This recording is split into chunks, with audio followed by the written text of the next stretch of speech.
Hello, and welcome to Havoc Wargaming, dedicated to bringing you the uncommon. For those of you who haven't met me, my name is Ron, and today we're going to do an after-action report of 7TV Spyfi by Crooked Dice. So let's get started.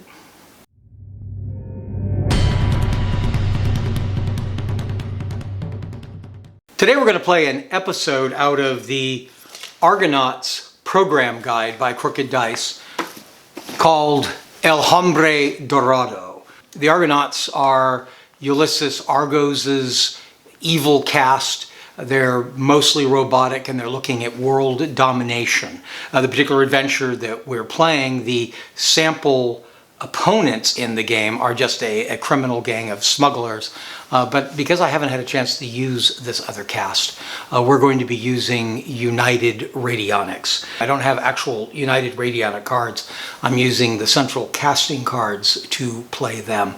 But they're pretty good matches to some of those cards and to the descriptions in the first edition book describing United Radionics. There unfortunately hasn't been a second edition update, and the modifications from first to second are not quite as clean cut and as easy as one might hope.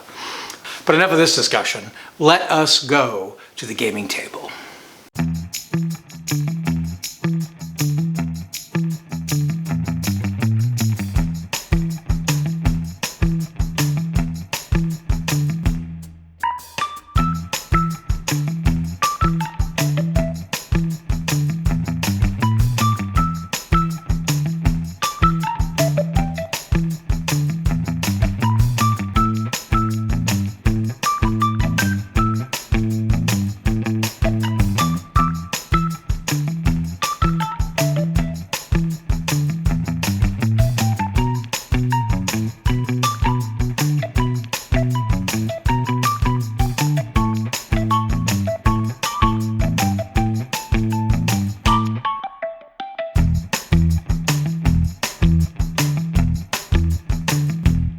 So here is the cast for the Argonauts. That's Ulysses Argo himself on the far left. Next to him is Promethea, one of the femdroid specialists. Behind her is a Titan gladiator. Then we have an Argonaut commander and 3 Argonauts behind him. Against United Radionics, and here we have Lionel Cray on the far left. I'm using the card Insidious Industrialist for him. Next to him, we're using the Faithful Lackey card for Lionel. We have a Mad Scientist, that is Pablo Gonzalez. Then there's a Minion Commander and 3 Minions. There are no second edition cards available for United Radionics, at least none that I could find. I may end up creating my own, but I haven't got around to it yet, which will change a few of the details regarding these characters probably. But I think these are mostly pretty good central casting cards to use for United Radionics. Both sides have at least one gadget person with them. The Argonauts have a bulletproof umbrella, which will give them 2 extra defense dice when they use it. And they have a nerve gas canister, which can put non-robots into a weakened status. United Radionics have a first aid kit, which takes off a wound. They have smelling salts, which can take off certain statuses. They have a jetpack, which gives them a 12-inch movement ignoring terrain. They have a homing beacon, which allows 1d3 friendly models within 12 inches to make a free movement action towards the model. And a pocket watch jammer, which works to stun robots. You roll for initiative at the beginning of the game. You add the highest mind score on either side. That's usually going to be your star. And in this case, it's actually the Mad Scientist. The Mad Scientist has a 5 for the Radionics against a 4 for Ulysses Argo. I'm going to use white for Argo, so he's got a +4, except that he's the attacker. He gets a +1 for surprise, so he's going to get a +5. They're both +5. So really, whatever I roll is what's going to matter. So Argo has initiative. Because he won the initiative roll, the opponent will start the game immediately with 2 plot points. For those of you who haven't played the game, plot points are what you use to activate your figures or get extra dice on your rolls for attacks and defense. So starting the game with 2 actually helps you defend in that first turn of the game. Now the way you get plot points, 2 plot points for each star, 1 plot point for each co-star, and then half a plot point for each extra. The Argonauts only have 1 star. They have no co-stars. 4 extras, so they're starting the game with a total of 4 plot points, which is pretty low. Length of game in 7TV is based on the countdown cards. There are 3 different types of countdown cards. There's Act 1, Act 2, and Finale. They increase in magnitude as the game goes on, and when they're gone, the game ends. You have the option, when you turn a card over, on each player turn they will turn a card over, and you have the option to decide whether to turn just 1 card over or to turn 2 cards at a time over. And if you do 2 cards, then each side gets extra plot points. It also speeds the game along quicker if that's the goal that you have. But we're going to begin the game by just flipping 1 card. And what we get is off-camera action. Choose 1 model. This model can take 1 action immediately. That's 1 action over and beyond his actual turn action. It doesn't count as being activated. These almost always will have a title like that, like off-camera action. They'll always have a title that implies that they are some movie thing, and they are sometimes very unrealistic. They're not intended to be realistic. Remember that we are mimicking, this is supposed to be a low-budget 60s or 70s cult television show. So it isn't unusual to have continuity errors or things like that. What we're going to do, I think, I'm going to move the gladiator because he's slow.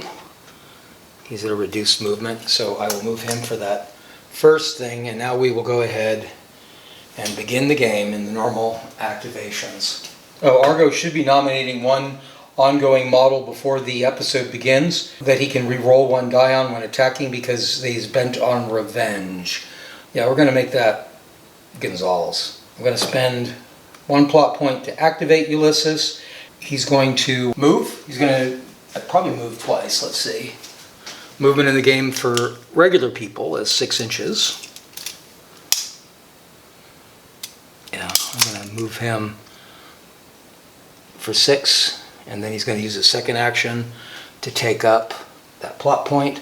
As I mentioned earlier, we have to roll a d6 to determine what the effect of that is. We get a 5. That is an actual robot part, which is going to end up affecting the victory points at the end of the game. And he's going to use his special ability. Technically that should have been from when he started, but he's still within it.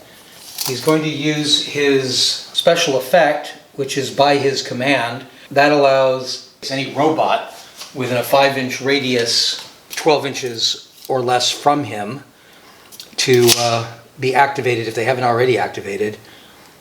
So we're going to activate all of his Argonauts. The Argonauts are just here, and we're going to activate them to come forward around the Land Rover there. They're slow as well. Alright, slow is different than move 4. The Gladiator has move 4, but they have slow. They can still move 6, but they can only move 1 movement a turn. So the first one's going to move up to the objective, and then he's going to take that objective. 1. He is knocked down. That is an explosion. And the piece goes away. He's going to go this way. He's going to go that way. And Commander's going to come over here. Commander has line of sight. I don't know if he has range. I'm going to say that this terrain is all blocking line of sight, but there's an opening right through here. There is not through here, but there is through here. So the Commander is going to shoot at Lionel. So the way this works, you roll for the defense first, unlike any other game I can think of. His defense is 9, so that's going to be added to the roll automatically. He gets to roll 1d6, but he can decide to spend a die to increase that. The Commander has a strike of 7 before he rolled anything. So there's a slight advantage already for our lackey. Oh, he's got a vendetta too. Who would he have his vendetta against? We could make it this guy. So he's going to spend a plot point that's going to give him an extra die. That also helps show how this works. Because he has an extra die, he rolls 2. So we roll that. Now what we do is we take the highest die we receive. That's going to be a 5. Any other die that is 4 or higher, like in this case that's a 4, that's going to be a +1. So what we've rolled here is a +6. His defense already was 9, so we're now at 15. So the commander has to roll a 15 or higher to hit him. His attack with his heat ray rifle is a +7. He's got to roll 15 to beat that. Higher than 15, a tie will go to the defender. Right now he'd have to roll a 6 to hit it all. I think he needs to spend at least one more point. So I'm going to go ahead and spend another plot point for him, and it works the same way that we just said. So I roll the die, oh, but not good. What I got here was a 2 and a 3. So the 3 is the highest, that would be added to the 7, that makes it 10, but the other die is a failure, it's not a 4 or higher, so the most we got was a 10. 10 is lower than 15, so the commander misses Lionel. All of them have activated. Still activate. Yeah, we'll go ahead and spend a plot point. Do I want to spend plot points or do I want to start saving them? Plot pointing usage is really rough for this group because I'm only getting 4. I think I may want to wait. That being said, we go over to the other side. Actually, we have the end of phase first, and if people were on fire, that would be an issue. If anybody had lost over half their side, we'd have to check being axed. But none of that situation has happened right now, so we'll go to the United Radionics turn. They will flip over 1 countdown card, and they get out of frame. You can move up to 3 of your models up to 3 inches each if these moves end them in base contact with hard or soft cover or an obstacle. So as long as they're going into cover, they can move up to 3 of their people. So I think what we're going to do is move the guys in charge. I'm going to move them to here, leaving them in touch with that terrain. They have 1 star, so that gives 2 plot points for him. They have 2 co-stars, so that's another 2 plot points, 1 each. And then they have a total of 4 minions, so that's another 2. So they get 6 plot points. They had 1 still around. Lancelot has leader 2, which means he can activate 2 friendly models within 6 of him automatically when he goes. He's also got right-hand man, which allows his right-hand man to go for free. I'm going to make that, I think, the scientist, and I'm going to do that because the Faithful Lackey already has sidekick, which allows him to go. He also has leader 2. So these guys are getting more plot points, and they have a bunch of things that make them not need to spend plot points on top of it, which should be an advantage for them. I'm going to go ahead and activate Cray. Cray is going to move for 6 towards that item in front of him. He's all the way in the back, but that'll take him right up to it. So for his second, he'll pick it up. So I have to roll a d6 for that. 6. 6 is a piece of the robot. The goal of this game is to collect more of the victory points on the other side. Because he activated, that allows the scientist, as a sidekick, to immediately take an action. Right now he's just going to move forward, I think. He's going to move over towards the tents. And I could move him for twice. I don't know if I want him all exposed yet, though. Yeah, I think what I'll do first is put him back in cover. This allows Lionel to go automatically. Lionel is going to move for 6. And then he's going to take a shot at Ulysses Argo. This is Lionel here. Ulysses is right here behind that Olmec head. So again, the defender gets to roll first. He's already got a 10. I don't think he has any particular bonuses just for being shot at, except that he can cause somebody else to take the damage. If he was closer to the Argonauts, he could actually cause them to take the hit, but he has to be 4 inches, and he's not. So he's got a +10, he's rolling a d6, but I'm going to add a die to this roll, the defense roll of Argo. So Argo rolls a 4 and a 3, so that's just a 14. The attack from Lionel is already to +7, so he's got to add a die. He couldn't even do that otherwise. I'm going to add 2. Why not? But they've got him to spend. So shooting back. Again, these 2 are useless because they're both under 4s, but that's a 6. Oh, that won't be enough, will it? I need 14, and that's 13. So again, that's a miss. And the next thing we will do is we will activate the minion commander. He's over here. He's actually going to spend 2 to activate, because one is to activate him, but the other one will allow him to command the other minions under his command. And they're going to head over here.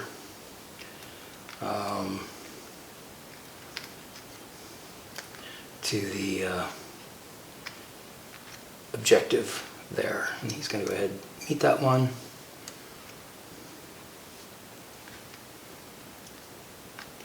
I'm not sure they want to separate too much. I don't know what the range of that is, but you don't want to get it separated off. So that's the end of that action. Nobody's been dropped, so we collect 4 plot points again for the Argonauts. The Argonauts are going to go ahead and... Do we play 2 cards, or do we just continue on like this? I think we'll just play 1 card. We could use the extra, but they get them too.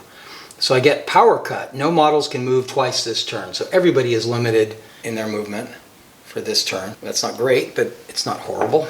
So Argo is going to go ahead and activate. He's going to use his special effect quality to activate all the Argonauts around the vehicle there.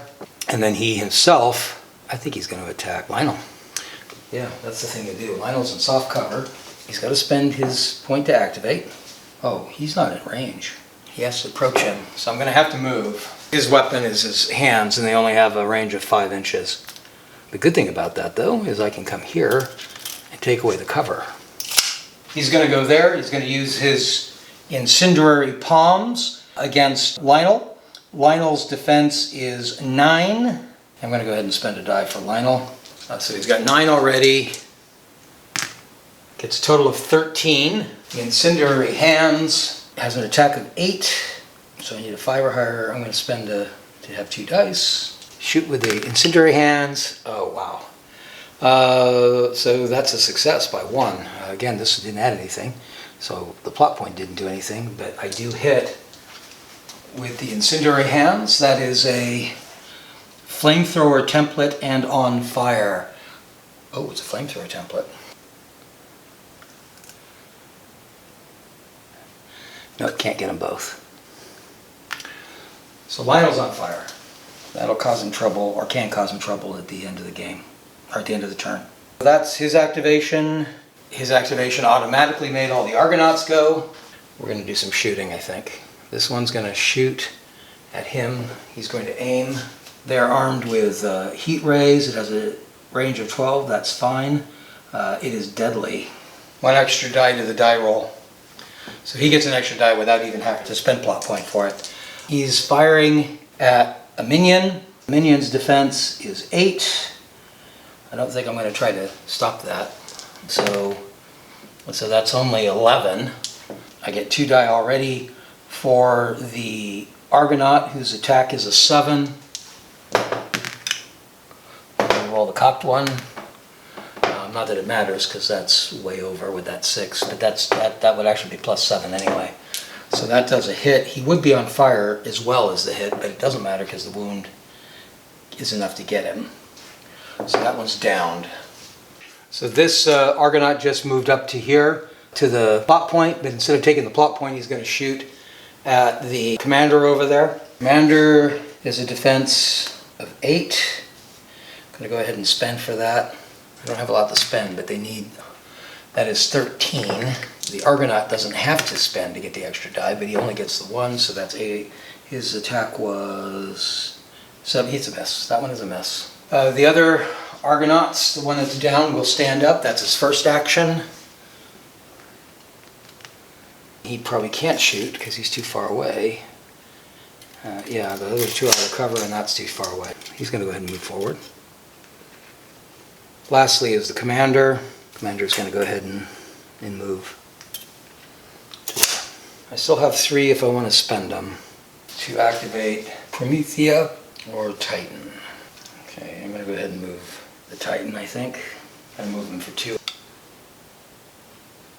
Right into the fight there. He's just moved right up and through here, but he can't attack because he had to take 2 actions to get there. And I'm going to go ahead and leave Promethea where she is back here. Back in the woods, just because I don't really have the plot points to play her, she's going to stay back there. Now we do have an end-of-phase thing to roll, and that is the fire that is on Lionel. All right, Lionel's defense is is 8. What happens here is we roll 2d6, and if it is greater than 8, then Lionel takes a health. It is 6, so he's still on fire, but he doesn't take a health. That's good for Lionel. And it goes to United Radionics' turn. I think they're going to take 1 card because they certainly don't want to give extra plot points to Ulysses right now. So they get behind the sofa. Choose one opposing model, move that model into base-to-base contact with the closest piece of scenery. I think we'll put the commander back, I guess, to there. Not horribly useful, but better than nothing. So, plot points. We haven't lost a plot point for losing people yet. They still have to lose another one for that. So who are we going to activate first? We've got a problem with Lionel. Lionel can't get out of there without giving a free strike to that creature, which is the last thing he wants. I'm going to activate actually with Lancelot Cray, and then I'm going to spend 2 to use his star quality, which is Cutting Edge. Immediately play 1 gadget card from your pool without paying the listed cost, and do not discard the gadget after playing it. So by spending that, he doesn't use up the pocket watch jammer. He's got to move first. He can't move twice because he's in terrain. He's going to move right past that item though. He's going to move to here. Then he's going to use the jammer. And the jammer, what that does is it stuns, is it 3 inches? No, it is a 5-inch template centered on him. So it's only going to get him, but that's going to stop a return attack from the Titan, which will help save Lionel, I think. And then he's going to use a pistol to shoot at Ulysses Argo. Argo has a defense of 10. I will go ahead and, no, I don't need to spend an additional one, I don't think. I guess I did. So that's only a 10 for Ulysses. The attack that Lionel Cray has is a 7. I'm going to go ahead and add a die to that. That's 11. That just beats it. That is 1 hit on Ulysses. Now we're going to activate Lionel. And Lionel can now get out of that fight without getting a free attack on him because the other guy's stunned. So Lionel's going to fall back to here. And I'm going to spend an extra 1 to get rid of the fire. I don't have enough to activate anybody else now. So that'll be the end of their turn. We don't have to roll for fire anymore. Now it's going to go to Argo's turn. Do we want to do that or do we want to steal the scene? Once a game you can steal the scene. That allows you to take 2 turns in a row. You only get plot points for that turn from the stars and co-stars. And we're not in a great position right now, but I think we're in a lot of danger if we stay where we're at. So I'm going to do that. I'm going to go ahead and have Argos steal the scene. So he only gets 4 plot points. I could jump 2 cards, which would give us 2 more. Yeah, let's go ahead and do that. We're going to go ahead and jump 2 cards. And what we get is do not adjust your set. You can move any number of your models up to 3 inches each in any direction. Then your opponent can do the same with the same number of models. I don't think I want to do that because the whole plan right now is to start trying to break away where we can. And I don't want to let them just come right back at us. So we won't do that. I'm going to go ahead and spend 1 to activate Lionel. Use the gadget, which is Jetpack. That's going to allow him to move 12 inches from where he's at. Does not allow free strikes, not that they actually have one on him anyway. So he's going to spend all those points to get out of harm's way where he's at and get over to here. The sidekick gets activated for free when he does that. That actually is only a gadget use too, so he could still do something. Go ahead and move him over here instead actually. He's going to take that objective. Roll a d6. What it is only an artifact that still gives him an action. He's going to start moving back over this way into cover, I think. The sidekick is going to move automatically. He's going to move to here. He's going to pick up that objective.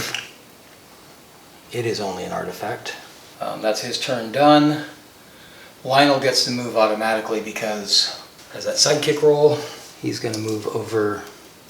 I'm going to move him over to here and then shoot at one of the robots coming towards him. This one here, I think.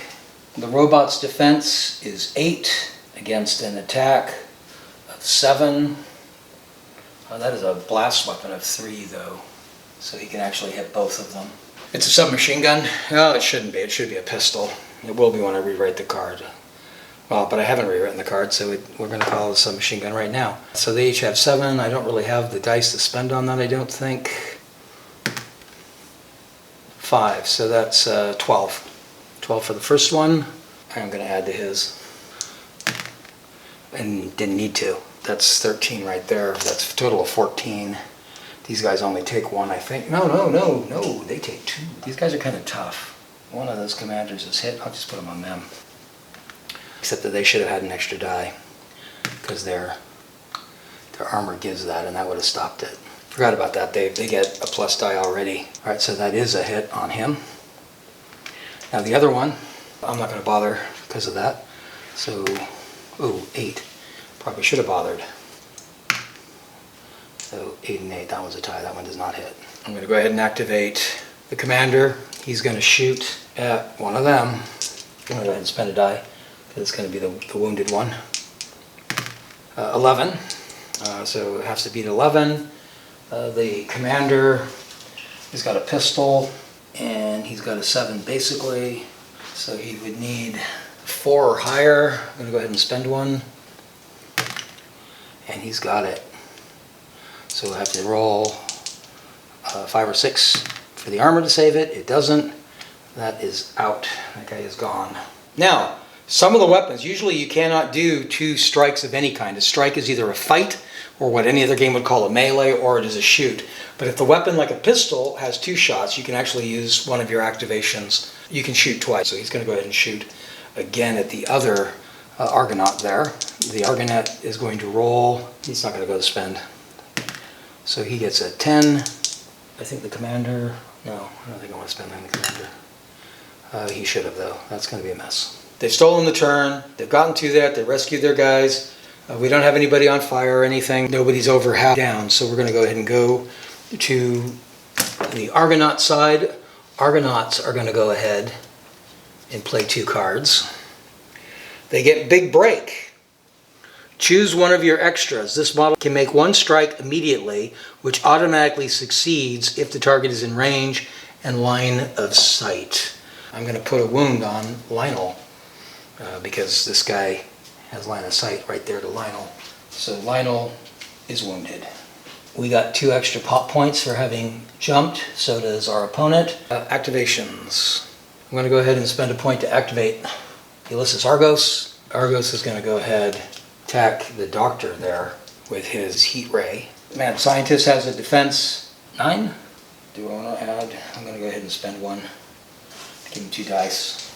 Oh, he's in soft cover, so he can't really spend that extra 1. He's disadvantaged is what that means, and he'll get an actual +1 for free. It's better usually than spending the dice we give him. Not in this case though. Well, that's going to give him 3. That's still only 10. Argus's attack is an 8. I only need a 2 to beat that, so I'm not going to add to it. I don't need to. Get hit with a 4. That's going to put him on fire, and that's still only his first action. He can start moving over here. He can use his multiple 8-inch activation thing to activate every single one of those Argonauts for free. So we're going to do that. This guy's going to aim and shoot at Lionel over there. Lionel's defense is 9. Lionel's defense is 9. He could spend a point to protect that. Yeah, we're going to go ahead and do that. So that was a waste of a point, but he still got 5, so that's 14. So Lionel's defense is 14. The attack is a 7. Yeah, I'll have to add to that dice the big 14. Ouch. He rolls 2 6s, so that's going to be +7 to 7. That's 14. That is a tie. He doesn't actually get him. Thought that would have had him. So what does aim do? +1. That's all it takes. All right, so that should have killed Lionel, but Lionel actually has a special effect called Fall Guide, Once per turn, the effects of a successful strike against this model can be redirected to a friendly model within 2 inches. Lionel's actually going to cause one of the 2 minions here to get hit instead of him. Sneaky fellow. Still, this is going to be a rough turn because that's only the first of these Argonauts. The second Argonaut, is he in range? He is. He's going to shoot at Lionel. Lionel's defense is 7. I'm going to go ahead and spend to try to help him. Defense is 9. He only gets 10. This is going to hurt. I did not aim this. Well, I guess I should aim. So this is, I'm not going to add to this roll, I don't think, though, because all I have to do is beat 10. I've got a +1, and he has a 7, so that's going to make it 8 already. So all I need is a 3. And I got a 4. So that is the second one. He cannot do that knock off the point again thing, so that's going to take him out. He had 2 health points, so that means that 2 plot points are given to Argonaut's side. And we have 1 last Argonaut to move, that's the commander. He doesn't have a line of sight on anything right now, but he can move over to here and then get line of sight. So with that, he'll shoot at the last remaining minion there. That minion has a defense 8. I'm getting really low on plot points here. I'm going to go ahead and spend 1. 7 plus 8. So that is 15, so the commander has to beat 15. He did move, so he can't aim. His heat ray is at 7. He's got to add 1. He can't, he's going to add 2, in fact. But that ain't enough to do anything. So that's a miss. That's them done. I'm going to spend a point to take stunned off the Titan. The Titan's going to tromp through the woods at the doctor. This is going to hurt, I think, except the doctor actually has a pretty cool survivability benefit, and he's probably going to need it. His defense is 9. I'm going to go ahead and spend the last plot point they have. Oh, I don't want to spend that last plot point. I can't use his special thing if I spend that plot point. Okay, so that's 15. That's pretty good anyway. Titan's attack with that sword is 8. I'm going to go ahead and spend 1. It's only 12. We survive that. Promethea's got to do something because she's been sitting way back there doing nothing through the whole game. She can only move 1 because she's slow, but she's going to start moving towards everybody else. Now it's the end of the turn, so we have to roll 2d6 for Doctor's fire. His defense is 9, so I want to roll under 9. I did, just barely, so he doesn't take damage for that. Neither side is at half of its people yet, so we go over to United Radionics' turn, and they're going to go ahead and play 2 cards. That's going to give us After the Watershed. Choose 1d3 of your models in fight range with 1 or more opposing models. Each chosen model can make 1 immediate fight attack. I only have 1 guy in fight range, and it's unfortunately the doctor, but he gets a free attack, so why wouldn't I take it? So, first thing I want to do is give the plots. We're down a guy. So there's 2 for Cray, 1 for the Mad Scientist, 1. We're down enough minions that that's starting to matter too. But this attack is free. The Mad Scientist is armed. He has an experimental gun. It gives him an 8. Titan has a defense of 9 right off the bat. I'm going to go ahead and spend 1 for that. So the Titan's got 2 dice. He's going to roll for that. He gets just a 3. So that's only 12. I will go ahead and spend, I think, for the Mad Scientist. His attack is 8. He's going to get 2 dice. He only gets 11, so he misses it. Now they're actual turns. I'm going to activate Cray. I'm going to spend 3 to activate the gadget, which is Homing Beacon. Homing Beacon will let 1d3 friendly models within 12 inches make a free move action towards Cray. So that's 3. So it's a free action. So that's going to move the doctor all the way to there. It's going to move. The minion can come all the way back. This minion can come all the way back. And that's Cray's move done. So he can activate for free. So he can do stuff too, but I'm going to spend the point to get the fire off of him. And then I'm going to use his activation for an attack on the robot using the experimental weapon. So the defense of the Titan is 9. There aren't going to be a lot of attacks this turn, so I might as well spend something for the defense of that. So the Doctor is going to shoot with his experimental gun. The robot's spending a point, and he gets 6. So what is he? He's 9. So that is 15. I do not have any points to spend to this, but he is aiming, so it's going to be a +1. The attack with this experimental gun is 8, which would be 9, 14, and so no hit. I've got no more plot points, and everybody's done stuff, so that's the end of that turn. Nobody's on fire. Nobody's at half yet. Argo's turn. Argo's going to spend 2 cards. Card facing up is a finale, so that's 2 more points to Argos. Game is getting close to an end. We get Stage Fright. Choose one opposing star or co-star, and they must count their defense at -1 for this turn. Well, that's a no-brainer, I think. That's going to be the Doctor, because the Doctor is, in fact, in harm's way. I'm going to put that there to remind me that he has a -1. We're going to go ahead and collect our plot points, which is not much. We've got a little bit of a collection going, though, right now, so we're in better shape than we've been, and they can do a lot of things for free. And I think the first thing we're going to do is we're going to activate Argo. Argo's going to walk over here. He's going to take the last remaining plot point. Let's roll what that is. That is just a artifact. What else does Argos do? He can activate everybody near him, and that's free. He's going to go ahead and do his by his command.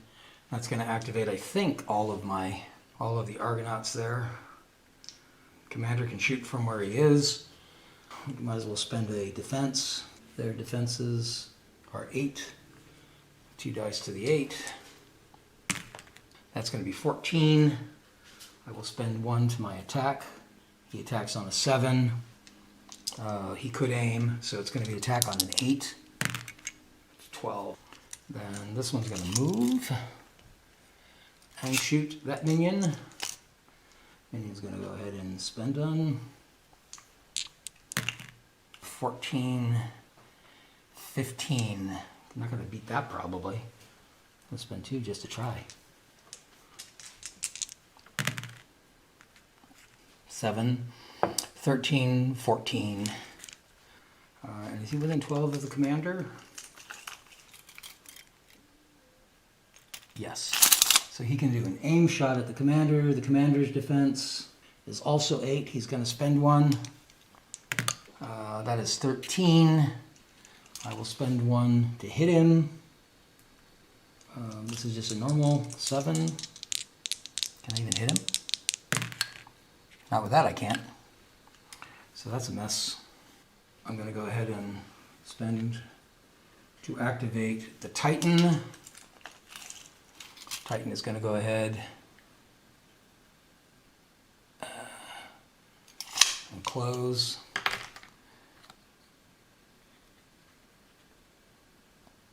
Doctor's defense is normally a 9. He's down 1, so it's 8, 13. I'm going to spend for an extra die for the Argonaut, for the Titan. The Titan's attack with his sword is 8. Is 1 less. That's a miss. And now I'm going to spend a point, and move Prometheus. That's the end of their turn. Nobody's at half yet. Nobody's on fire. So it goes to the United Radionics. They're going to go ahead and take 2 cards.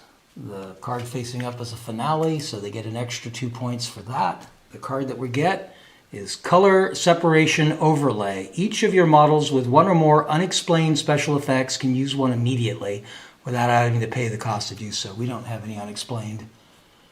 That's for things like aliens and stuff. Doesn't affect anybody. 1, 2, 3, and 4.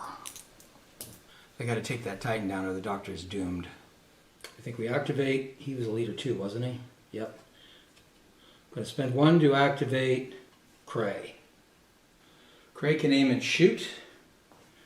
We're going to shoot at the gladiator. The gladiator's defense is 9. I'm going to spend a point for 2 dice. That is 15. I'm going to spend 2 dice, I think, for this pistol attack. It is a pistol, isn't it? So he can shoot twice, actually. So he's got a 7.